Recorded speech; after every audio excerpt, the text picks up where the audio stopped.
بسم اللہ الرحمن الرحیم۔ جواہر خمسہ جو اصلی ہے، آج تو بازاروں میں جو ملتی ہے وہ 2 نمبر ہے نا۔ اصلی جو جواہر خمسہ شریف ہے وہ اب نایاب ہو چکی ہے، ملنا مشکل ہے۔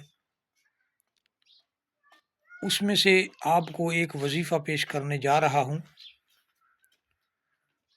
جو کہ حاجت روائی اور مشکل کشائی کے لیے بہت مجرب ہے۔ بابا صاحب فرماتے ہیں کہ حدیث پاک میں آیا ہے کہ اگر کوئی کام مشکل میں پڑ جائے یا کسی ظالم کے پھندے میں گرفتار کوئی ہو جائے تو اسے چاہیے کہ یہ نماز ادا کرے۔ آپ فرماتے ہیں کہ مجھے قسم ہے اس خدا کی جس نے مجھے تبلیغ احکام کے لیے بھیجا ہے، اگر صدق نیت سے مردہ پر پڑی جائے یہ نماز تو وہ بھی زندہ ہو جائے۔ آپ اتنا دعویٰ کے ساتھ تحریر فرماتے ہیں۔ آپ فرماتے ہیں نماز مبارک یہ ہے کہ 4 رکعت نماز 2 سلام سے ادا کی جائے۔ نماز کا طریقہ عرض کر رہا ہوں۔ 4 رکعت نماز ادا کرنی ہے اور 2 سلام سے، یعنی 2 رکعت کی نیت باندھ کے ادا کرنی ہے۔ آپ فرماتے ہیں سورۃ فاتحہ شریف کے بعد قل اللہم مالک الملک تؤتی الملک آیت پاک بغیر حساب تک پہلی رکعت میں، اور سورۃ کوثر شریف انا اعطیناک الکوثر دوسری رکعت میں، اور جب سلام پھیر لے دوسری 2 رکعت شروع کرے تو دوسری مرتبہ کی پہلی رکعت یعنی تیسری رکعت میں قل یا ایھا الکافرون، چوتھی اور آخری رکعت میں قل ھو اللہ احد یعنی اخلاص شریف، اور ہر رکعت میں ہر سورت کو 15 مرتبہ پڑھنا ہے، یعنی 4 رکعت ادا کرنی ہے۔ پہلی رکعت میں 15 مرتبہ قل اللہم مالک الملک بغیر حساب تک، دوسری رکعت میں انا اعطیناک الکوثر 15 مرتبہ، پھر سلام پھیریں گے نماز مکمل کرنے کے بعد، دوسری مرتبہ پھر 2 رکعت نماز نیت باندھیں گے، پہلی رکعت میں قل یا ایھا الکافرون 15 مرتبہ بعد فاتحہ کے، اور دوسری رکعت میں سورۃ اخلاص شریف یعنی قل ھو اللہ احد 15 مرتبہ، پھر نماز کو مکمل کریں گے، اور سلام پھیرنے کے بعد مصلی پر بیٹھتے ہوئے درود پاک استغفار پڑھتے رہیں۔ کچھ دیر کے بعد یہ دعا پڑھیں، بسم اللہ الرحمن الرحیم وافوض امری الی اللہ ان اللہ بصیر بالعباد یا من ذکرہ شرف للذاکرین و یا من طاعتہ نجات للمطیعین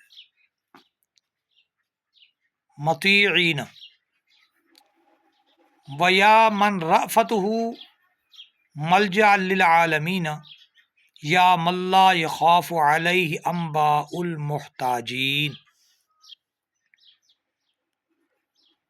دعا کو اگر یاد کرنا ہے تو بار بار آپ اسے لوٹا کر سن لیں، جب تک اچھی طرح یاد نہ ہو جائے، زبان پہ چڑھ نہ جائے، تب تک نماز ادا کرنے میں جلدی نہ کریں۔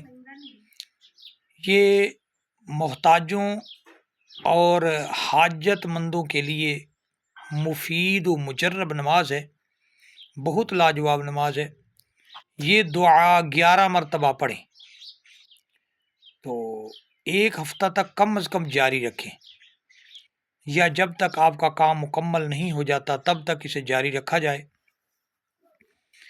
یہ حدیث پاک کے حوالہ سے بابا جواہر خمسہ والے سرکار تحریر فرماتے ہیں۔ میں نے آپ تک یہ حرف بحرف نماز پہنچا دی ہے، میری ذمہ داری مکمل ہو چکی۔ اللہ جانے، اللہ کے رسول جانے، اور آپ لوگ جانیں جنہیں یہ ضرورت ہے حاجت روائی کی، مشکل کو دور کرنے کی، کسی سخت مہم کی، یا قرض ادا کرنے کی، یا کوئی شوق رکھتا ہے میں مدینۃ المنورہ کی زیارت سے مشرف ہو جاؤں، آقا علیہ الصلوۃ والسلام کرم نوازی فرمائے حج ادا کرنا چاہتا ہے، تو اس کے لیے میں نے یہ دعا آپ تک پہنچانے کی کوشش کی ہے۔ اللہ تبارک و تعالی ہم سب کو عمل کی توفیق عطا فرمائے۔ بزرگوں کے جو طریقے ہیں، بزرگوں کے جو اذکار ہیں، ان پر عمل کرتے ہوئے صرف یہ نہیں ہوتا کہ وہ کام ہو جائے، ہم نے کام کے لیے یہ وظائف پڑھنے نہیں ہوتے، بلکہ رضا الہی کے لیے پڑھنے ہوتے ہیں۔ دل کے اندر نیک نیت رکھ لینے سے حرج نہیں ہوتا۔ نیک نیت سے مراد مہم کوئی سخت سے سخت ہو، جو کوئی مشکل پیش آ جائے، یا حج عمرہ کے لیے، یا حج بیت اللہ کے لیے، یعنی حج تو فرض ہے، عمرہ جو ہے عمرہ پہلے نہیں کرنا چاہیے، ورنہ حج فرض ہو جاتا ہے۔ پہلے حج کر لو، اس کے بعد عمرے جتنے جی چاہے کرتے رہیں، یہ مسئلہ ہے۔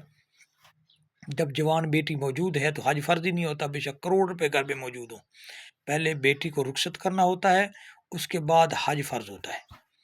تو یہ عمرے پہ لوگ جو چلے جاتے ہیں یہ غلط کرتے ہیں، اور ان سے اگر بات کی جائے تو وہ کہتے ہیں جی ہم کیا کریں، آقا علیہ الصلوۃ والسلام کے روزے کی زیارت کرنا چاہتے تھے، کیا ہم روزے کی زیارت بھی نہ کریں؟ اللہ کے بندے، یہ اپنے آپ کو دھوکہ دینے والی بات ہے، یہ اپنے لیے سزا مقرر کرنا ہے۔ آقا علیہ الصلوۃ والسلام کے فرمان کی مخالفت ہے، حدیث پاک کی مخالفت ہے، قرآن و حدیث کی تذلیل ہے۔ اللہ کریم عز و جل حج تب فرض فرماتے ہیں جب سرمایہ موجود ہو، جب سرمایہ نہیں ہے تو حج فرض نہیں ہوتا، تو عمرہ کرنے چل پڑا۔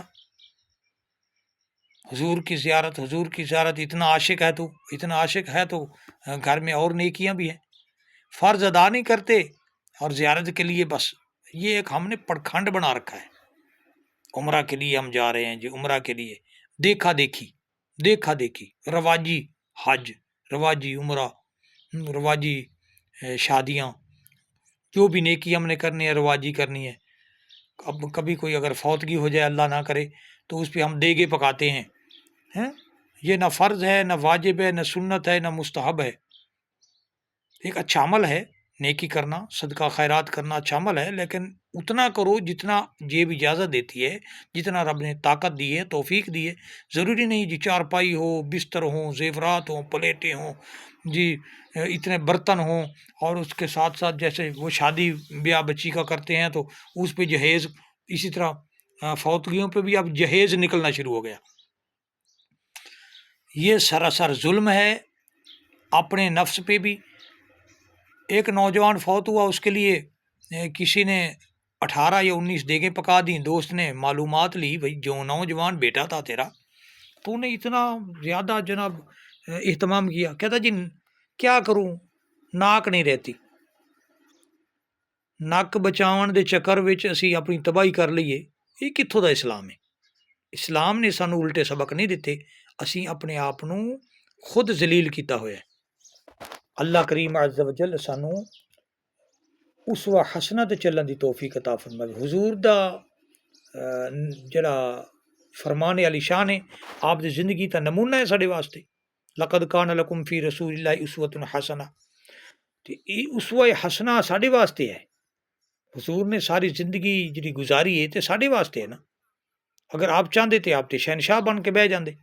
آپ نے غربت پسند فرمائیے تے اس واسطے بیٹی دی شادی فرمائیے تے ساڈے غریباں نو سامنے رکھتے فرمائیے۔ حضرت فاطمہ الزہرا رضی اللہ تعالی عنہا دا جہیز ویکھو، کیا دو جہان دے مالک و مختار نے کچھ نہیں دے سکتے سن؟